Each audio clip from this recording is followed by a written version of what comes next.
Hello बच्चों, मैं हूं आपके गोलू सर।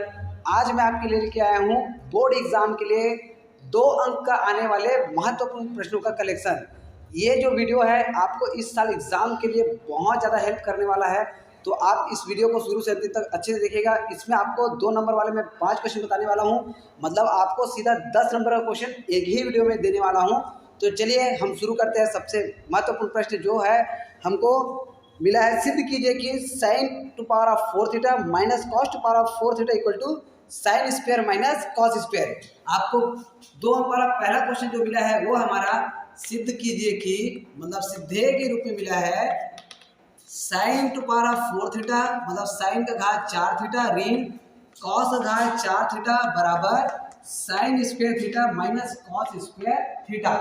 ये हमको सिद्ध करना है, मतलब लेफ्ट हैंड साइड लेना है, राइट हैंड साइड लाना है। तो चलिए हम लेफ्ट हैंड साइड लेके चलते हैं। लेफ्ट हैंड साइड में मिला हमको sign to power of 4 theta minus cos to power of 4 theta.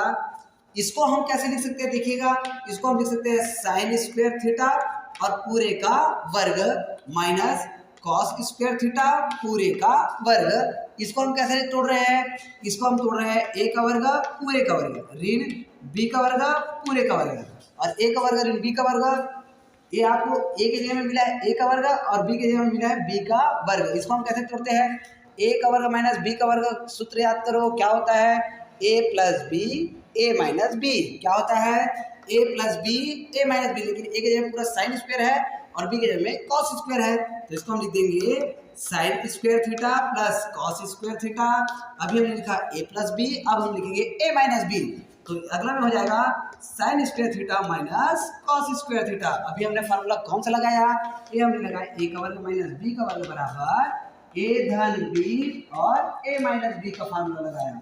अब हम आगे बढ़ते हैं तो हमको पता चलता है कि sine square theta plus cos square theta, इसका सूत्र होता है a, तो हमने इसके जगह में रख दिया 1 और गुणा में क्या बचा है sine square theta minus cos square theta. इस तरीके से हमको मिल गया, और गुणा में जब 1 है मतलब इसका वैल्यू नहीं होता है, तो हमको क्या मिला sine square theta minus cos square theta. और जो है हमारा राइट हैंड साइड, और राइट हैंड साइड मिला मतलब हमने सिद्ध कर दिया। इस तरीके से हमको 2 नंबर वाला क्वेश्चन मिल गया। अब हम आगे बढ़ते हैं, जो क्वेश्चन नंबर 2 है, क्वेश्चन नंबर 2 में हमको मिला है बिंदुओं 2 ऋण 3 और 5 ऋण 7 के बीच की प्रवणता ज्ञात कीजिए। 2 हमको बिंदु मिला है, एक मिला है 5 और 2 ऋण 3 5 ऋण 7, 2 ऋण 3 5 ऋण 7, और अगला बिंदु मिला है 5 ऋण 7। तो इस तरीके से पहला बिंदु 2 ऋण 3 और दूसरा बिंदु 5 ऋण 7। तो हमको पता है प्रवणता हमको ज्ञात करना है। क्या ज्ञात करना है, प्रवणता ज्ञात करना है। तो प्रवणता के लिए सूत्र हमको पता है y2 minus y1 x2 minus x1, मतलब हमको यहाँ पर से x1 y1 और यहाँ पर से प्राप्त हो जाएगा x2 y2। तो चलिए x1 का मान हमको मिल गया 2, y1 का मान मिल गया हमको ऋण 3, वैसे ही x2 का मान मिल गया हमको यहाँ पर से 5 और y2 का मान मिल जाएगा हमको ऋण 7। पहला बिंदु का निशान जो रहता है वो x1 y1 होता है और दूसरा बिंदु का निशान जो रहता है वो x2 y2 होता है। तो हमको निकालना है क्या, प्रवणता। तो प्रवणता का सूत्र सबको पता होगा, क्या होता है, याद करो, y2 minus y1 upon x2 minus x1, y2 minus y1 upon x2 minus x1। तो चलिए अब सिर्फ मान रखना है हमको। y2 मान हम यहाँ से देखते हैं तो ऋण 7, फार्मूला का हो जाएगा माइनस, और y1 का मान हो जाएगा ऋण 3, हमने मान रख दिया।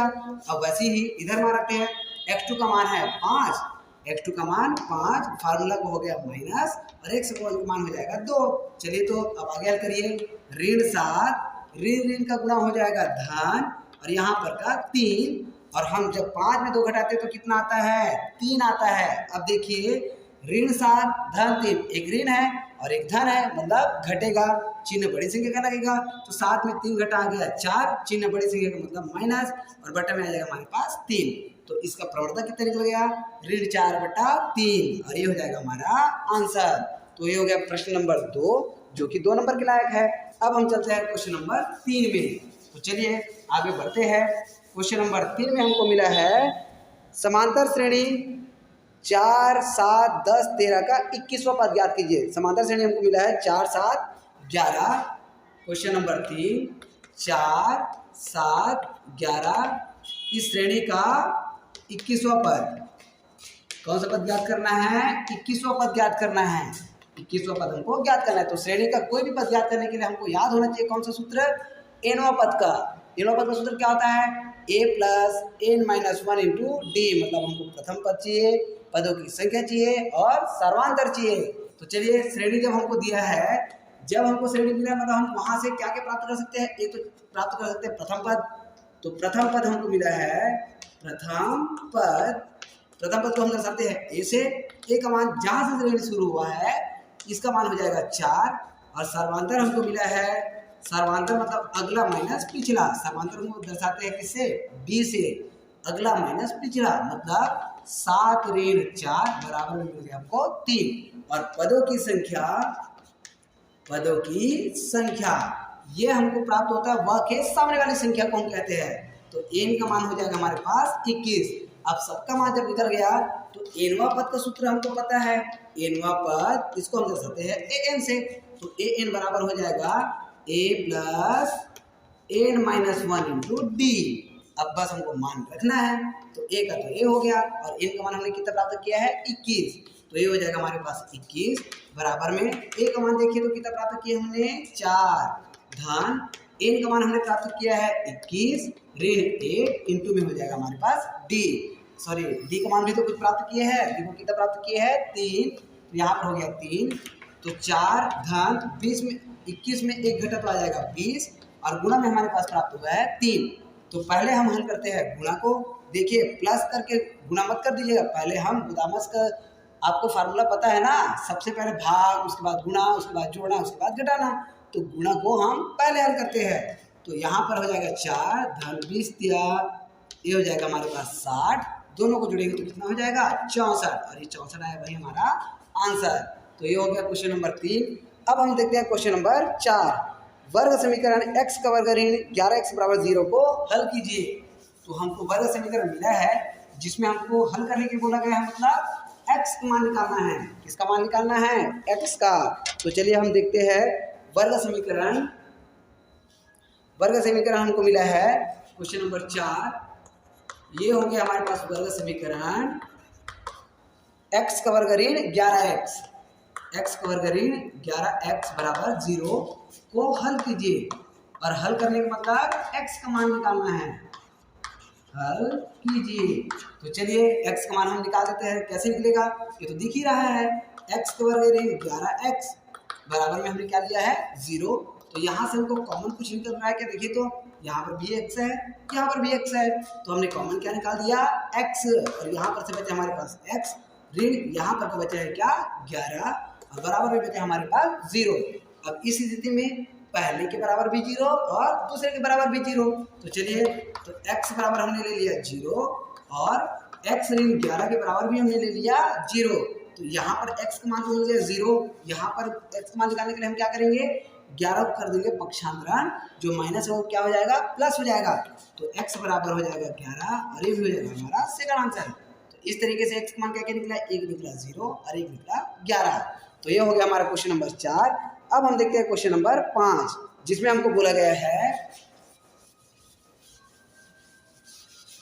क्वेश्चन नंबर 5 में हमको बोला गया है 4, 5, 6, 7, 8, 9, 10, 11, 12 का समांतर माध्य ज्ञात कीजिए। मतलब समांतर माध्य निकालने का सूत्र पता है ना? आंकड़ों का योग बटे आंकड़ों की संख्या। तो आंकड़े हमको क्या क्या मिला है उसको हम देख लेते हैं। ये मिला है संख्या 4, 5, 6, 7, 8, 9, 10, 11, 12 का समांतर माध्य ज्ञात कीजिए। समांतर माध्य मतलब औसत, ये सोच सकते हैं हम। समांतर माध्य ज्ञात कीजिए, ज्ञात करें। तो ये हमको मिला है समांतर माध्य मतलब आंकड़ों का योग बटे आंकड़ों की संख्या। तो चलिए हम निकाल देते हैं समांतर माध्य। इसका सूत्र हमको याद होना चाहिए, ये तो सबको पता होगा। आंकड़ों का योग बटे आंकड़ों की संख्या। आंकड़ों का योग बटा आंकड़ों की संख्या, ये हो जाएगा हमारे पास आंकड़ों की संख्या। ये लीजिए आंकड़ों की संख्या। तो आंकड़ा तो हमको दिखाई दे ही रहा है 4 से लेके 12 तक। तो चलिए शुरू कर देते हैं। 4 धन 5 धन 6 धन 7 धन 8 धन 9 धन 10 धन 11 धन 12।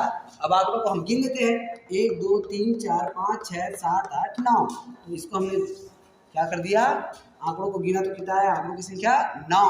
तो चलिए अब हम आगे बढ़ते हैं, तो इसको जोड़ते हैं 12 4 16, इधर से जोड़ना शुरू करते हैं 12 4 16, 16 और 5 21, 21 और 6 27, 27 और 7 34, 34 और 8 42, 42 और 9 51, 51 और 10 61, 61 और 60, 61 और 11, ये हो गया हमारे पास 72।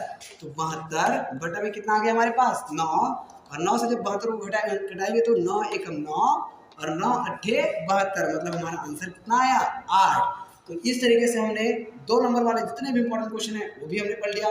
तो इस वीडियो को भी ज़्यादा से ज़्यादा बच्चों तक शेयर करिए और उसको 2 नंबर, हर एक क्वेश्चन में 2 नंबर प्राप्त करने के लिए हेल्प करें। Thank you.